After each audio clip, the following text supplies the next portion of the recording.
Good afternoon. I can see a number of you are busy logging on, so just give people a little bit more time to get in front of their computers and settle in for our first webinar series of 2023. So whilst people are still logging on, I just want to say welcome to all of you that have already joined and logged in. I'm so delighted to be joined today by Kathy and Charlotte, who are both experts in their respective areas concerning governance. Kathy is the founder of Earth Energy. Charlotte is the human rights lead at Sky. I'm going to let them do a longer introduction when they talk, but I'm really delighted to have both of them and be here today to hear what they've got to share, because I know that they've got a lot to offer and have a deep understanding of the subject. In terms of some housekeeping rules, the webinar is being recorded. We'd like to invite you to use the question and answer box, and we'll try and address all the questions today before the end of the webinar.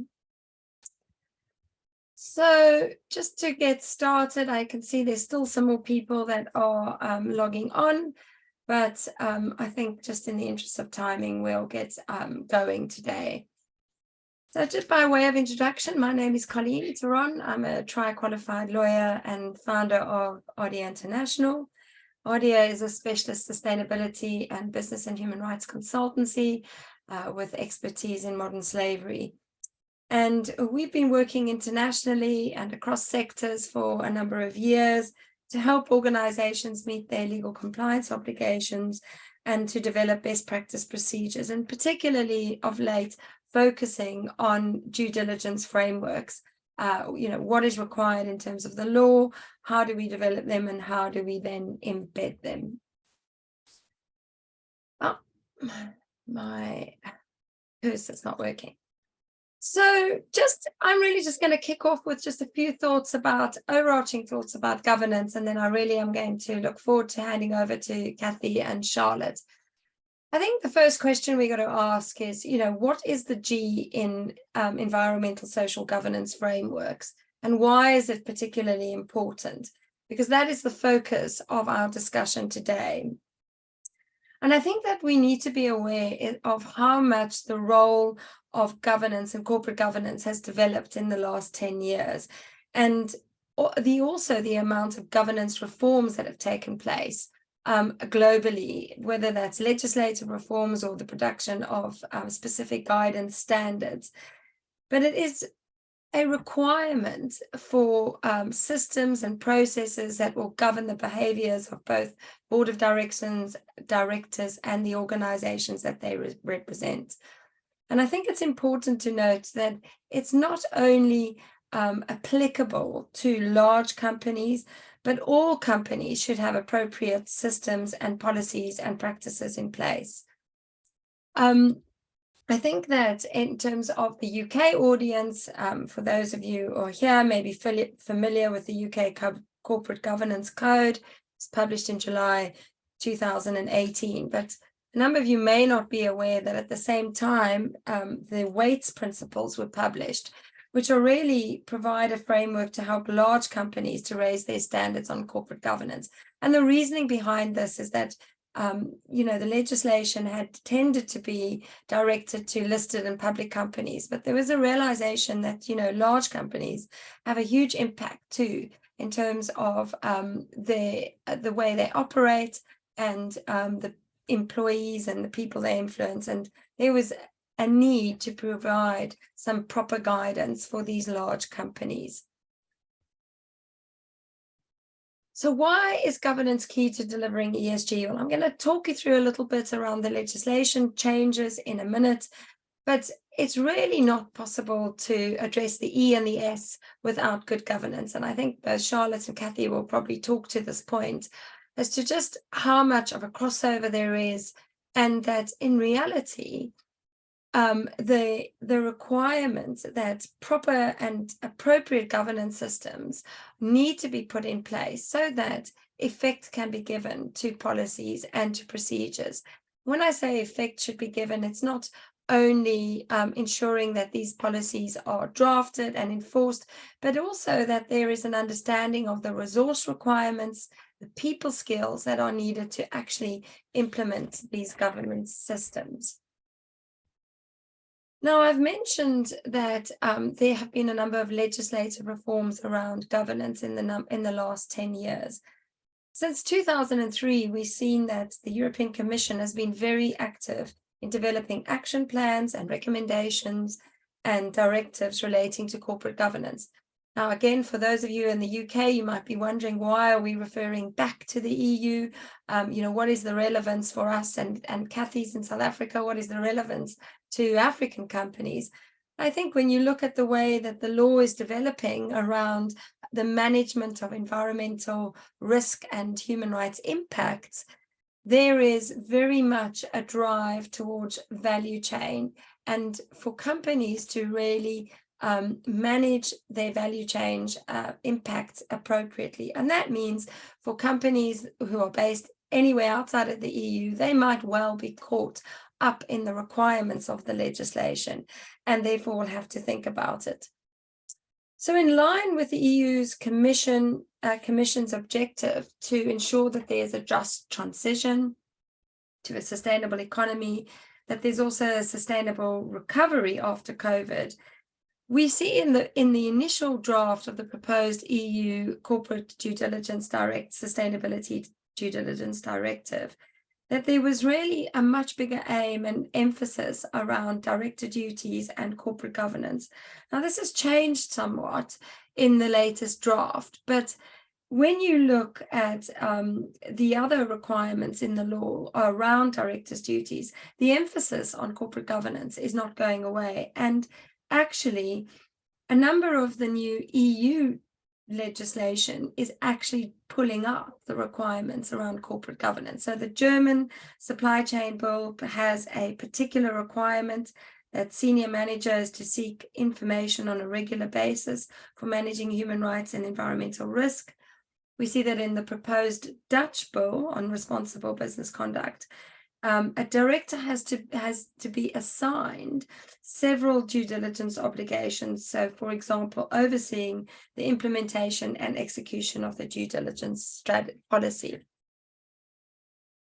And so how does these requirements around directors' duties, corporate governance, how does that actually also relate to human rights due diligence and the necessity for the two to be thought of together? Now, I'm sure Charlotte will talk a little bit more about human rights management systems for businesses and how they form a key part of the business responsibility to respect and demonstrate respect under the UN guiding principles. But I think what I've seen in practice is that it's really incumbent on the leadership and the culture of a particular company to ensure the success of a human rights due diligence and, in fact, an environmental due diligence system is properly implemented. So that effective leadership and that buy-in to ensure that the company culture really follows, appropriate systems, and it really looks to ensure that it is acting beyond just a simple compliance requirement, is where you see companies that do this well and can actually embody governance in such a way into their systems that they are effective and create more resilient business. And so just very quickly before I'm going to hand over to Kathy, what is required? Well, this is just a very, very quick overview and flitting, sort of pulling out of what I think is needed. I mean, I honestly believe corporate culture is key to all of this. The board needs to understand why these things are important. It needs to understand what skills it needs to be able to meet ESG requirements, not only at its own board level, but in its executive committee, and then further down in the structure of a business. And once it's established that, the structures need to be set up for appropriate reporting and implementation. Now, I've just put a few snapshots on the slide of some things that can be thought about, but certainly the companies that I see doing this well are really taking the lead from the top. They're getting the buy-in, and then they are working at how they actually establish the structures, including the reporting structures, to ensure that the board is getting the correct information on both human rights and environmental issues to address and mitigate risk. So I'm going to stop there. That's my whistle-stop tour of kind of governance at a very high level, why I think it's becoming increasingly important, how the laws are beginning to address this in a different way. And I'm going to hand over to Kathy. I'm sure you're going to really enjoy the insights that are going to come from both Kathy and Charlotte on this topic. So Kathy, if I can hand over to you, please. Thank you, Colleen, and thank you for the introduction and inviting me here. It's lovely to be here with all of you. As Colleen said, I'm the founder of Earth Energy. We specialize in ESG, sustainability, climate change, and water governance. And I, used to be in the corporate space for some time. I practiced as an attorney and conveyancer. I lectured in law, etc. So I've been around the block and realized that ESG is where I feel I can hopefully add most value and impact. Next slide, please. So as part of this conversation, I thought, seeing that Charlotte is the expert in the social domain, and I know precious little about social, I focus more on the environmental side.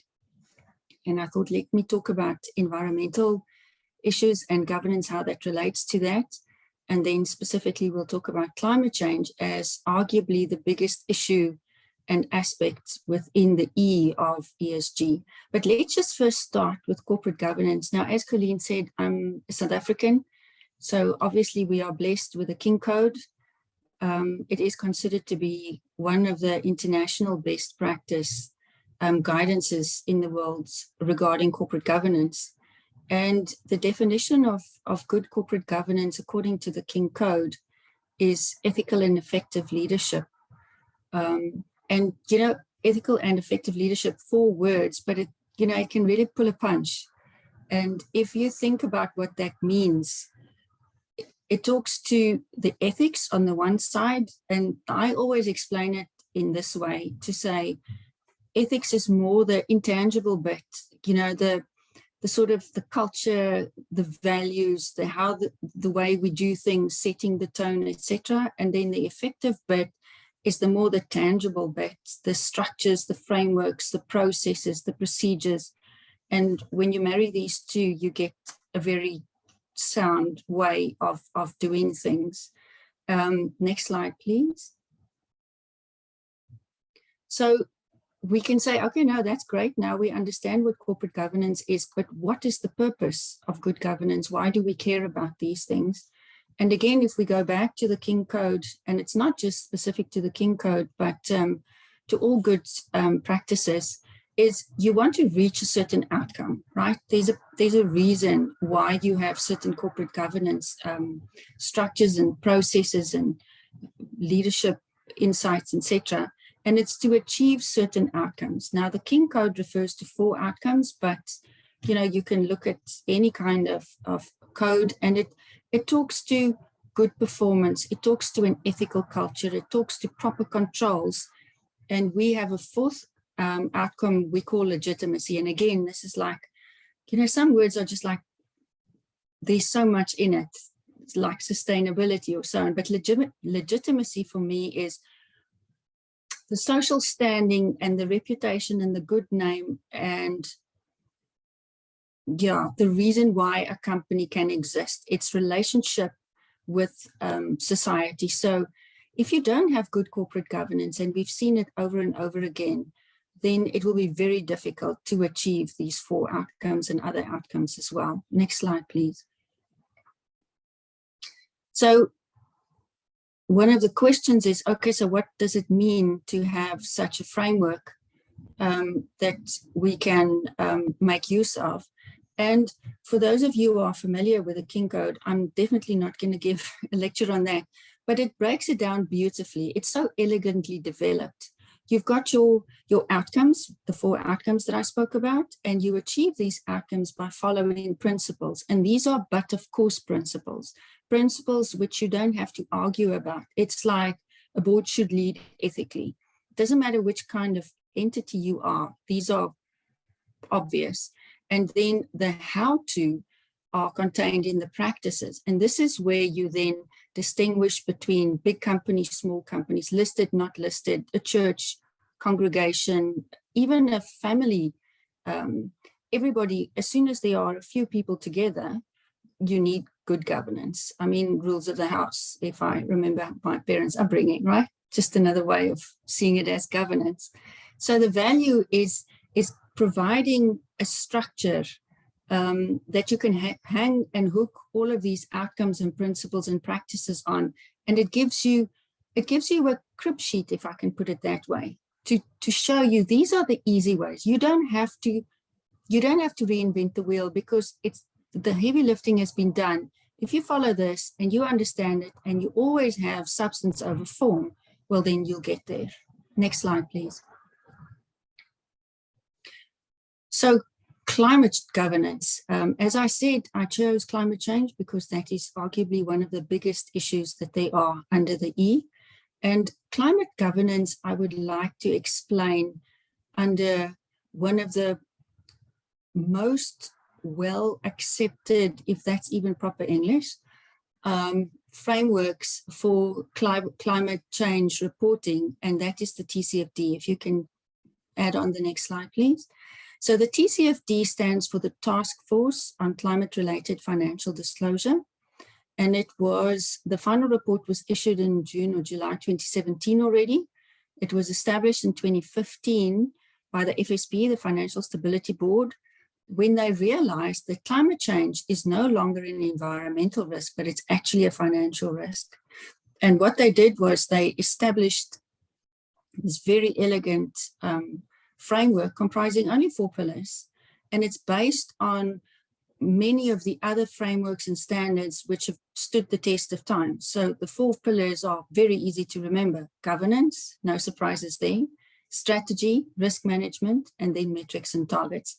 And what it enables people is, for companies as the issuers, it gives them guidance how to report on climate-related risks and opportunities, and for analysts and shareholders in the market to evaluate how companies are incorporating climate-related risks and opportunities in their strategy and governance. Next slide, please.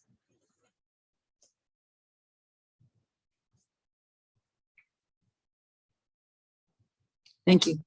So as I was saying, the value of using TCFD is similar to the value of using any best international practice, where it provides for consistency, comparability.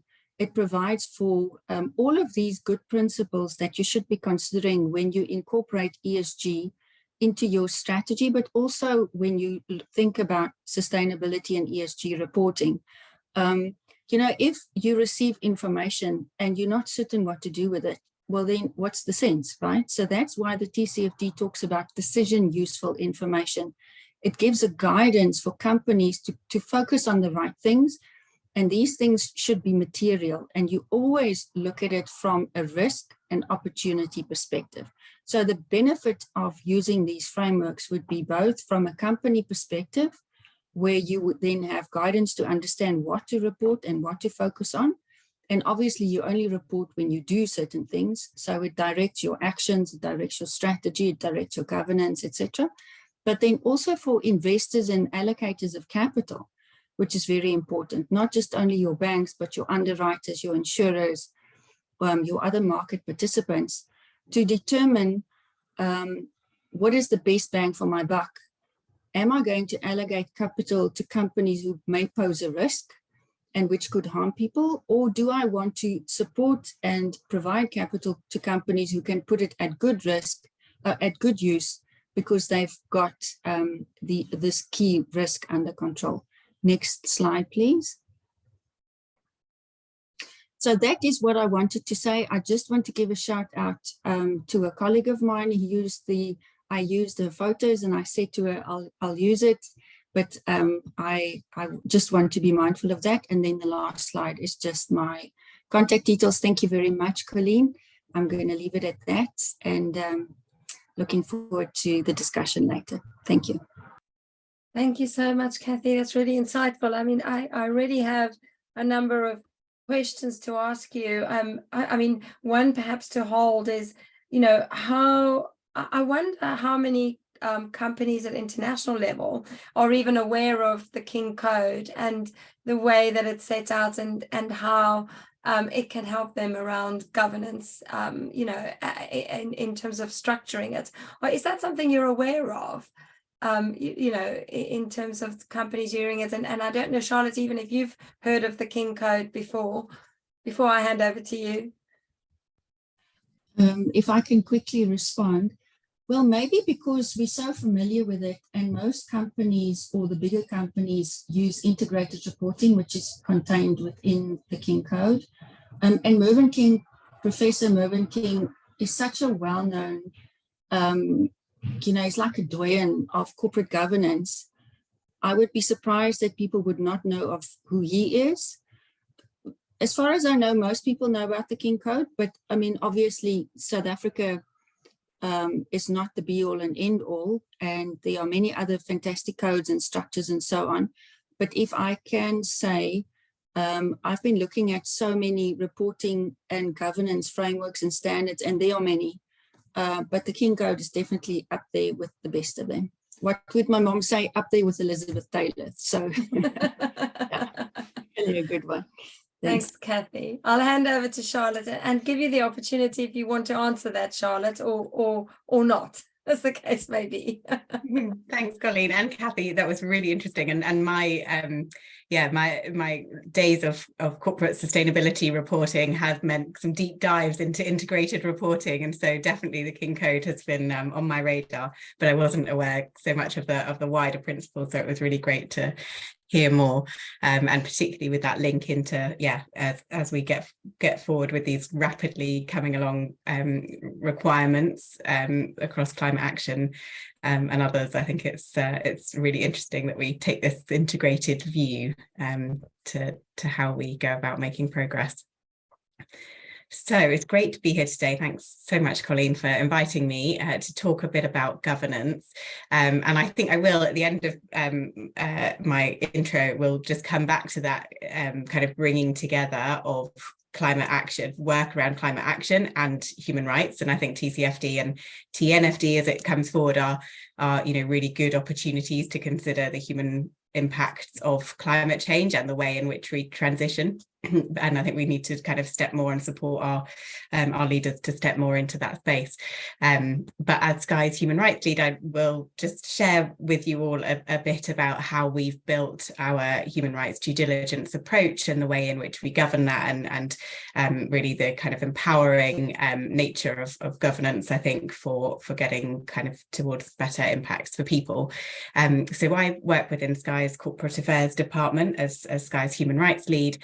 And my team's role is really to mobilise Sky towards a net positive impact for people and the planet. And my role is really in enabling our kind of long-standing commitment to respecting the rights and well-being of all those that we impact at Sky. And we have at Sky, many of you may be aware of us for our news, free news and arts content and coverage, as well as being a big sports broadcaster globally. We make other entertainment content too, but we also design and manufacture some of the electronic products to bring those sort of entertainment experiences to people's lives, so through TVs and set-top boxes and remote controls.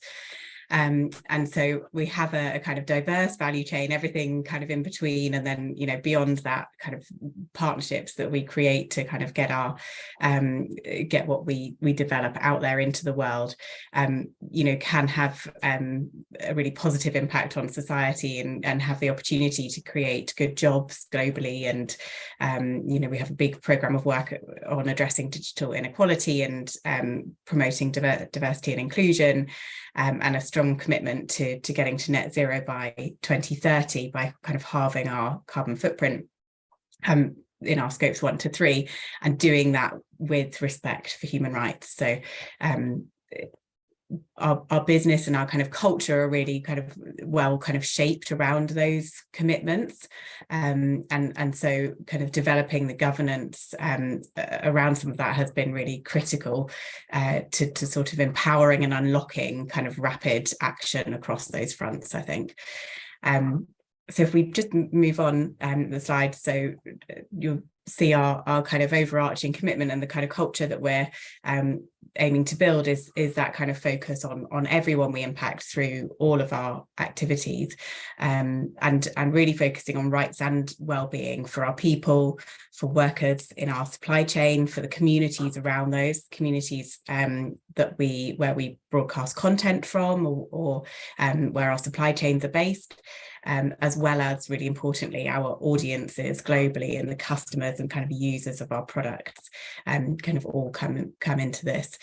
And if we just move on the slide, so the governance kind of framework that we've set up has really been based on how we implement the UN guiding principles on business and human rights, that our responsibility to respect human rights through all that we do. We really developed this, and it kind of evolved quite quickly in 2015-16 with the UK adoption of the Modern Slavery Act, where initially our leadership group primarily consisted of kind of legal representatives across different business areas who are getting their heads around this kind of new legislation, and that has really grown really significantly on our kind of legal and compliance teams' agendas. But at the same time, as we've become more mature in sort of identifying our risks and our impacts, both through kind of integrating those into existing risk management practices, but also in developing standalone ones where they've been needed, and then in developing processes to kind of prevent and mitigate and remedy where human rights impacts occur. This has really evolved from a sort of group of people getting their heads around it to today having, regular board level discussions on human rights, having nominated executive leads on human rights, having a group-wide human rights leadership group led by a decision-making committee whose responsibility it is to oversee that risk management around human rights is really embedded within the business and is reviewed regularly, and is constantly an evolving process that's based on the effectiveness of those measures. And as legislation continues to develop across the world, particularly across Europe for Sky as a European business, we've been working on seeing these, seeing the UN guiding principles moving into legislation locally, as Colleen's already talked about the German Supply Chain Act as a business. We have a business in Germany, and so that's been a real focus over the last couple of years after it coming into force in January this year. And what we really aim to do through having a group-wide kind of governance structure that also has really good representation for those implementing these kind of actions to manage human rights risk, has been in taking this kind of group-wide high-level approach and keeping in line with these legal developments and keeping ahead of them as much as possible. So if we just move on to slide 4. So I think what having the right people with the right information, with the right principles, and building and really kind of building our leadership groups kind of knowledge is it's been key to kind of helping us build up our insights as a business. So as I said, we've got this kind of really diverse value chain, and we've needed to build some quite bespoke human rights due diligence approaches depending on how those have worked. Obviously, kind of electronics manufacturing, predominantly in Asia, with that sort of supply chain has been quite different to the way in which we bring together a TV production and, film it and then kind of move on to somewhere else. And that has kind of sent us through different ways. So one, just an example of kind of governance that we've built up as an industry, because as a TV industry, in the UK and Europe and now more globally, we kind of got together in 2015 with other broadcasters and said, what are our human rights risks, and particularly forced labour? Have we got any forced labour risks within this industry? Sat together as a group of broadcasters and started to do some research, and then find out where the risks potentially lie, build some tools and resources. That has now become the TV Industry Human Rights Forum, which is led by a steering group of broadcasters who kind of work globally, but a kind of small group which helps to kind of set the direction, ensure that we're focused on the salient issues for the industry and building some really practical, useful tools for a rapidly changing, dynamic sector. And it's now getting the message out there, and we've got a really wide range of kind of industry participants, suppliers, production companies, international platforms, making content, and others who are then kind of getting towards a kind of measurable state across the UK kind of and international TV industry. So that's been great for us to kind of manage and increase our leverage as a business through this kind of international approach. And if we just move on to the next slide, so for Sky, what governance has done for us is to really help us identify and respond to our salient issues. But I think the accountability afforded to us by this kind of multifunctional leadership group that reports into the board, board level committees, has meant that we can kind of implement and develop proof of concept type approaches and then kind of embed those throughout the organization based on these kind of range of salient issues. And if we move on to the next slide. So, for example, what we've taken in construction as a client, where we are kind of not a big player, but we have been involved in the development of 2 new buildings recently. So one large set of studios in North London and one smaller one prior to that on the Sky site, was kind of stepping into a new industry. So our on-site leaders, as well as our more senior leaders within Sky, had jointly developed with our contractor, our suppliers and human rights experts, firstly a set of principles to govern the way in which to sort of set the tone for the way in which we would approach human rights due diligence in construction, and then everybody going through similar training and working together on what are the risks and what are the new ways in which we need to manage some of these kind of emerging risks and new areas of risk for Sky certainly have been great. So that has sort of helped us build that approach. And if we just move on to the next slide, I think what it's also done is made sure that we're kind of regularly looking at where any gaps are and helping us to make sure we're really building momentum across the kind of all the areas needed to have an effective human rights due diligence process, which is coming through in all this legislation. And if we move on to the almost final slide, so what we've learned is having somebody who is responsible for kind of oversight of human rights, and that person being really giving the information needed, giving the training and regular updates needed to be able to make relevant decisions, having a clear response protocol in place for human rights impacts when they occur has been really critical to ensuring that we get the right level of oversight and fast response and the right remedy in place.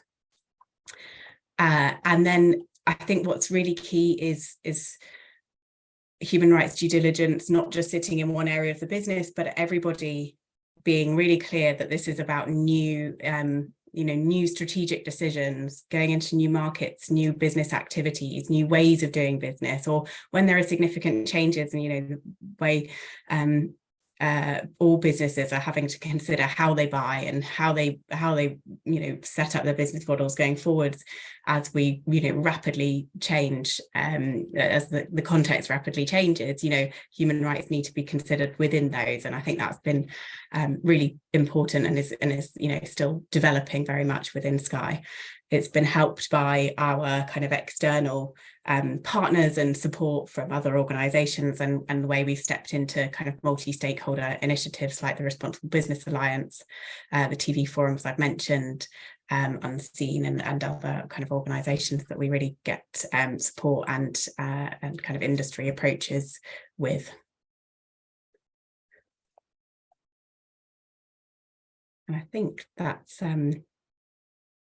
is that we've got I've got a couple of other slides, but it's really important that our leaders kind of hear from our stakeholders. So on the next slide, so we've been finding ways through worker surveys and surfacing what they say, employee surveys and others, and then getting a framework, and I think the governance frameworks we put in place create space for stakeholder engagement, create space for kind of bringing in experts or representatives of affected groups wherever we can and need. And then the final slide is just to say that I think increasingly the way in which our leadership teams and others are going to be looking, and our teams across the business is in bringing together the way in which we approach climate action and do that in a really rapid way, with in a way that's really informed by the stakeholders that it affects, both that climate change is affecting, but also that the way in which we transition and promote a transition within our supply chains really needs to be kind of constant communications, because that's when you step into the opportunities, I think, that a just transition can bring.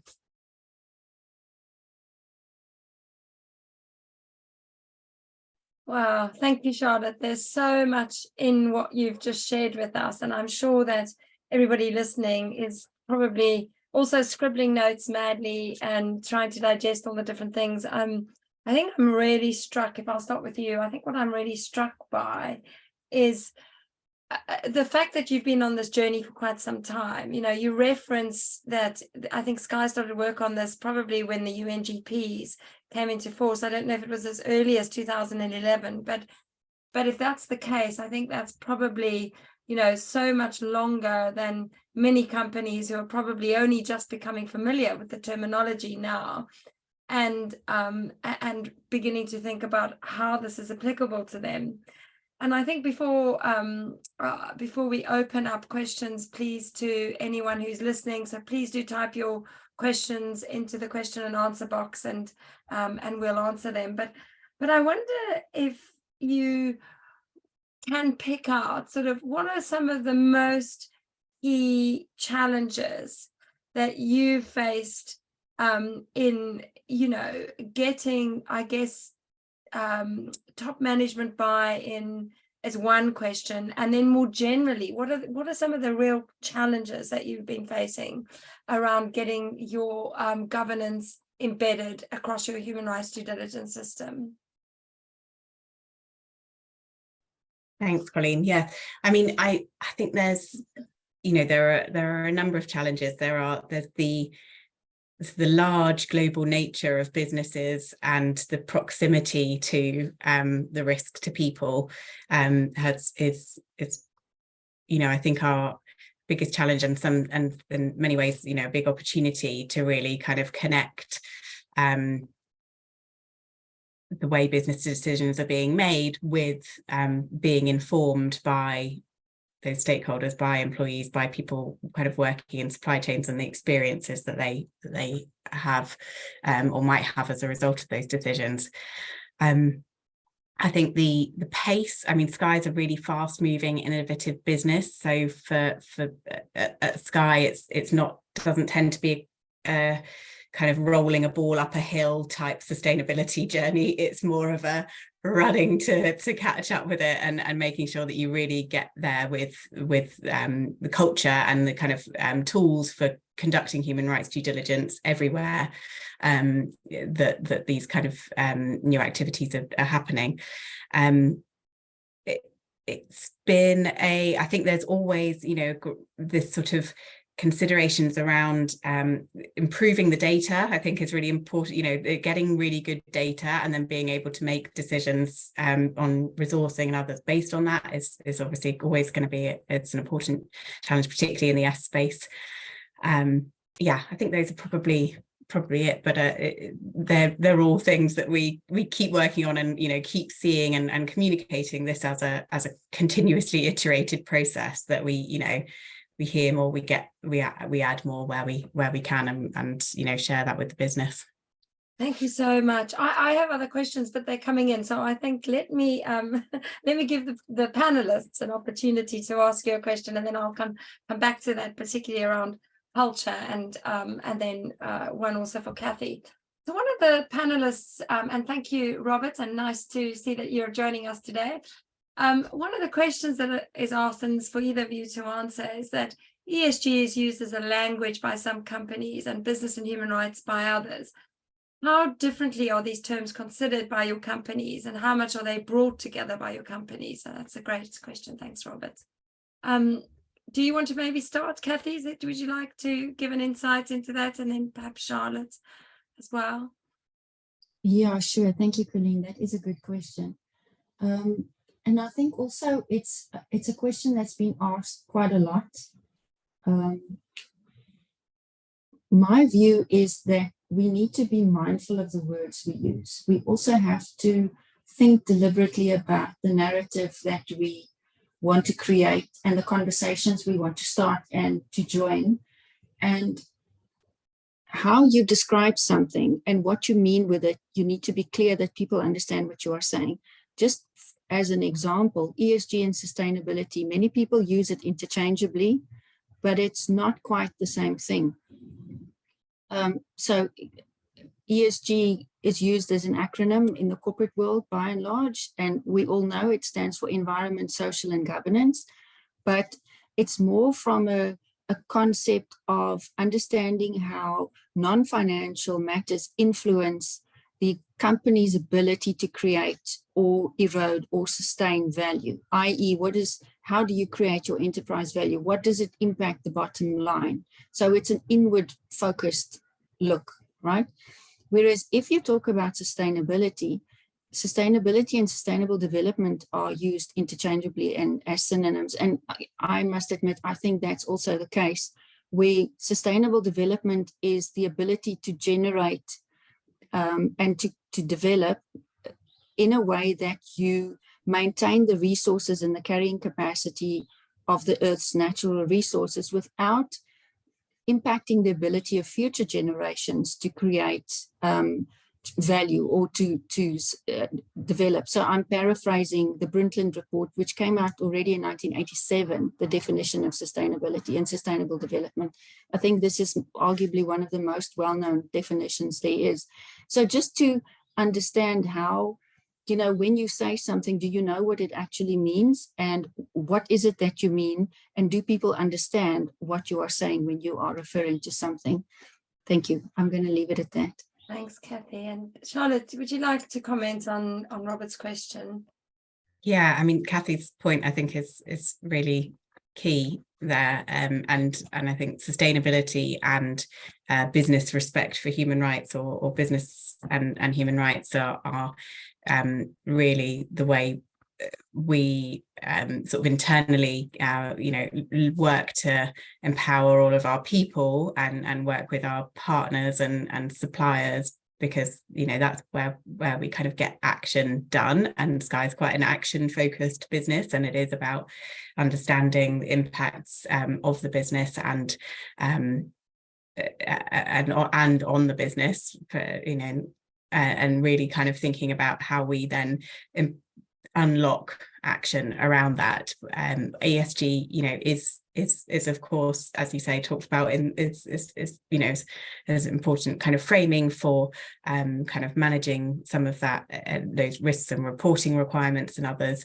and they are increasingly brought together. And I think sometimes it's useful to be able to talk about the E and the S in ESG in terms of unlocking particular stakeholders' view around this and their understanding of their role, in a kind of unlocking action for people or for the planet. But I think it's also great to be able to kind of focus that, kind of get to that external focus on the impacts of the business. Thanks, Charlotte. I hope that's answered your question, Robert. I mean, I think just to reiterate, or just to pick up on what both Kathy and Charlotte have said, I think you're right. I mean, the use of acronyms across all businesses in this space is, not used systematically. I think it does cause problems for stakeholders, as you say as well, Charlotte, for people not really understanding where the emphasis is and what they should be doing. I think helping to break down the different components of things and bringing possibly business and human rights into, the S part of both sustainability and ESG is what I've been seeing some companies addressing and trying to unify their thinking in that way, by that kind of integration. And I suspect we've got a lot more work to do around the education of the use of terminology and the practical application of that in a business sphere. So if we can just move on to the next question, which is one, again, for you, Charlotte. You've been asked if you could talk a bit more about how you handle the stakeholder consultation aspect of human rights due diligence processes, including identification of salient human rights, or that might be slightly different, with such a diverse range and volume of stakeholders, especially in the absence of formal representation such as trade unions for workers. Good question. Good question. And that is our that's why really we need this kind of big team of people within Sky, and increasingly everyone within Sky to have a really good understanding of their impacts on stakeholders. And so I spend a lot of my time with different leadership teams across the business in really looking, keeping iterating how we're listening, whether it's to our own people and their views on their own kind of workplace, and how we work and engage people as a business through our employee forums, networks, and others, but also kind of how we do that kind of increasingly externally. So we've across different parts of our supply chain, we're increasingly working with kind of worker surveys, but we've found that and we've done that with construction sites, but also in our kind of electronic manufacturing supply chain, to hear more from workers on a kind of fuller sense than a direct grievance channel might give us, in terms of kind of more of an understanding of their workplace, how it's affecting them, what are the issues that are coming through, how is their well-being being impacted, and that sort of thing. And I think the importance of the sort of success of that is dependent on really good partnerships, really getting close to our partners and suppliers, and building trust between Sky and our partner and their employees, being able to feel that they can raise concerns, and then we aim to kind of bring those through into Sky and kind of hear more widely. Something that's kind of worked well has been partnering with other organizations who do aspects of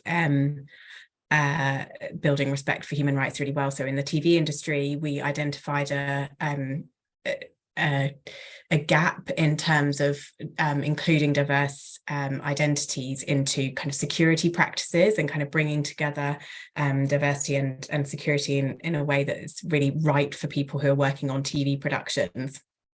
And so we've done that with some of our employee forums, particularly those that are working in TV, and with a partner who kind of work in diversity in TV and production and have had kind of years of experience doing that, and then really kind of had some meaningful discussions that were kind of forum by forum, network by network, and then kind of brought those back into the wider industry and brought everyone together, people who work in security, but also people who are working on our productions, who are going out to film, as well as kind of other, supportive functions within the business, working on well-being and mental health or others like inclusion, and so we're really kind of trying to find different ways, as you say, if there is a kind of absence of formal representation, to hear more. And I think it takes multiple inputs and kind of quite long, nurtured relationships to be able to hear and for people to be able to trust and raise things, and so you get something meaningful through that, and then you share it back and you keep hearing and learning more. Thank you, Charlotte. That's really helpful and really insightful too. I think bringing in that workers' voice is, as you say, something we're going to see more and more of. And I wonder, Kathy, if there's anything you want to add, particularly on, the stakeholder consultation aspects, or, particularly around climate change governance. Is that something you're familiar with? Is it something you're seeing increasing in the way that businesses are approaching climate change governance? Yeah, thank you, Colleen. Charlotte, I really enjoyed your comments, and I so agree with it. When you were talking, I was immediately thinking of the SDGs, and SDG 17, partnerships, is my favorite. We deal with these big ticket items. Human rights, I would say, is arguably one of the biggest issues in the S domain. And as I was saying, climate change, in my view, it is the biggest global risk that we have some people say it's an environmental risk, others say it's a financial risk, others say it's a social risk. And when you think of it, it's a poly risk, because it impacts absolutely everything. So to your question on the importance of stakeholder engagement and communication, how do you think would you be able to address they call it a wicked problem or a grand challenge? How do you tackle this if you do not work together? You cannot work together if you do not engage, and you've got to communicate properly. So in order to do a materiality assessment, we all know the first step is to understand who are the stakeholders, what is their relevance to the company, and what's the company's relevance to them, they impact both sides, because what is material and important to you may not be material or important to your stakeholders. And that's why you do your mapping on your X and Y axes. So if you do not engage and deeply understand and respect your stakeholders, well, then there's no way that you will have a successful business, in my mind. You won't know truly what your risks and your opportunities are. How do you govern? How do you plan and amend your strategy? How do you allocate capital? And all of these things are integrated. There's no way that you can deal with one thing in isolation to another thing. And what I love hearing Charlotte say is how Sky is really mature. It excites me when I hear companies who run. It's not an uphill battle, and they truly understand the importance of a low carbon economy. They understand the importance of human rights and how these things connect, because something like climate change affects the most vulnerable people by far the most. So there's a direct link between human rights and climate change, and you cannot really deal with the one without the other. We've seen it now with the latest COP on the loss and damage, where the global north and the developed countries now starting to understand that if we want to deal with this on a truly global scale, we have to help developing countries deal with these things. And it's a human rights issue as well. So that's my. Yeah, no, thank you. And I think what both of you are bringing to the fore is just, again, the interrelatedness of these issues. And perhaps something, we take for granted in our own experience in who we've worked with, is having to think of that interrelatedness. But I recognize that, for a number of companies that aren't mature, there is still that uphill battle of dealing with both the E on one silo sort of straight, and then dealing with the S on a different silo straight. So I wonder, just for both of you, what have you seen in terms of good practice around how you integrate the E and the S, particularly from a governance aspect? Whoever wants to pick that up one first. I'm happy to go first. Yeah, I mean, I think we've seen some really good outcomes through bringing to life the human impacts of climate change. The impacts of climate change on people, on our communities already, in places where we operate, places where our supply chains are, where we broadcast sports from, and really started to kind of do quite a lot of that work through our content, through obviously our news with a real focus on it, but also through sports, and engaging our audiences in taking steps on climate action as a result of seeing the impacts, on young people, on sports communities, on others. And that's been really a useful starting point, is sort of, getting people connected with the realities of climate change and the realities of human rights impacts through our supply chains. And then moving them through to, okay, so what is possible here? What could we be doing in a way that really helps to mitigate that climate action, to mitigate those impacts on people, and sort of talking that kind of that journey, that story through together with people, because I think, generally people get it when they think about climate change, and they think about how it's impacting people already today and how it will be impacting future generations. It connects with why they need to take action, so that's been, I think, really helpful for us, as well as when we're thinking kind of more pure human rights perspective of people working in our business, people working on a construction site for on behalf of Sky, people working in our supply chain, really getting people connected to the sort of sense of being a construction worker on that site, and what really good looks like. So I think we're getting there with that.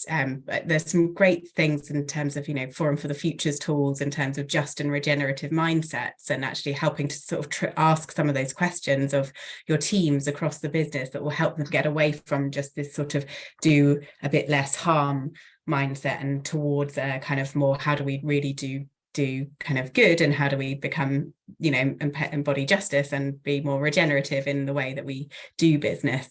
That's been helpful for us. Thank you, Charlotte. That's very helpful. Kathy, would you like to come in? Yeah, no, again, I so agree with Charlotte.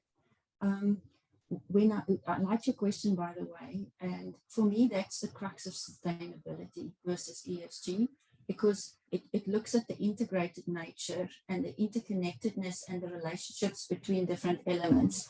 Again, there's no way that you can truly deal with one thing if you do not consider the other things. And that's also how the SDGs were framed, the 17 ones. In my view, it doesn't really matter which you choose, because in some way or another, you impact the others and others impact. Obviously, there will be more from a priority point of view that you will focus on more. But to just look at one or two SDGs, I think you're missing an opportunity there.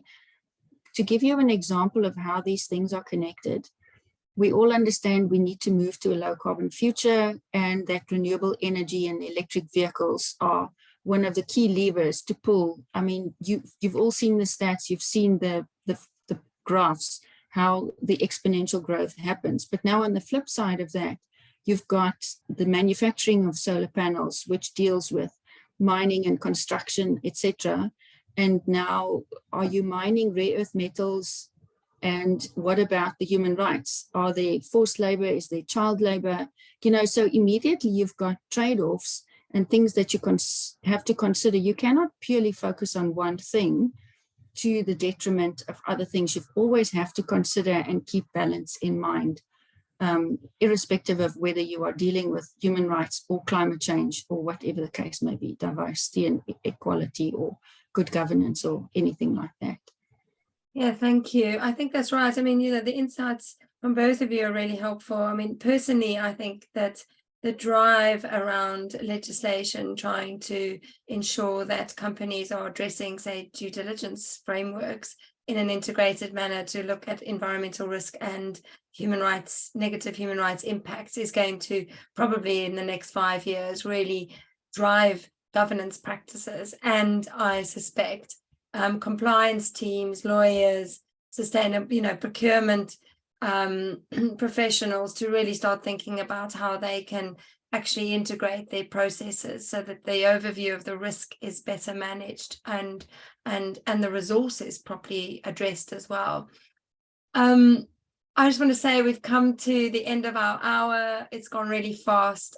So grateful, Kathy, Charlotte, for your input and your time today. I appreciate that so much. And thank you to all of you who've listened. Thank you for your questions.